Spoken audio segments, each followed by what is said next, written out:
Hello বন্ধুরা, আজকের recipe আমার দই কাতলা। এর জন্য আমি কিছু মাছ নিয়ে ধুয়ে লবণ হলুদ মাখিয়ে রেখেছি। তারপরে চারমগজ ও কাজু বেটে নিলাম।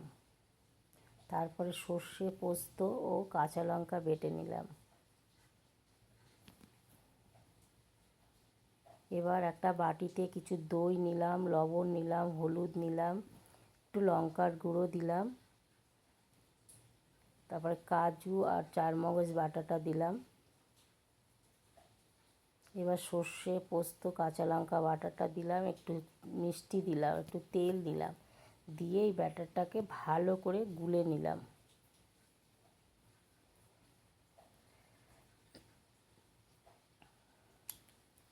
ভালো করে গোলা হয়ে গেলে তারপর আমি গ্যাসে কড়া বসিয়ে তেল দিলাম। তেলটা গরম হলে মাছগুলোকে এক এক করে ভালো করে ভেজে নিলাম।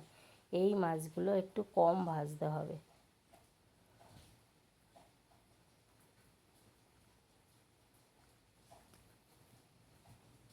এই মাছগুলো ভাজা হয়ে গেলে আমি একটা পাত্রে তুলে রাখলাম।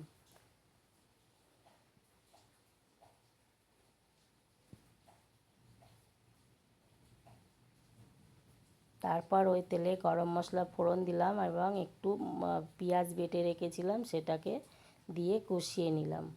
কষানো হয়ে গেলে আমি মাছগুলো ওই মশলার উপরে দিয়ে দিলাম।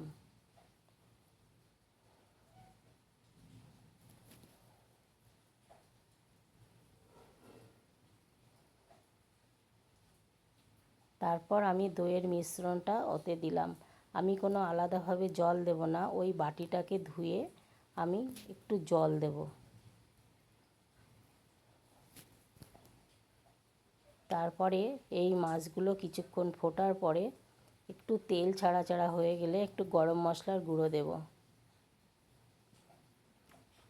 এইভাবে আমার রান্নাটা হয়ে গেল। এই রেসিপিটা আপনাদের কেমন লাগলো আমাকে একটা লাইক কমেন্ট শেয়ার করবেন। নতুন দর্শক হলে সাবস্ক্রাইব করে পাশে থাকার অনুরোধ রইল। ধন্যবাদ।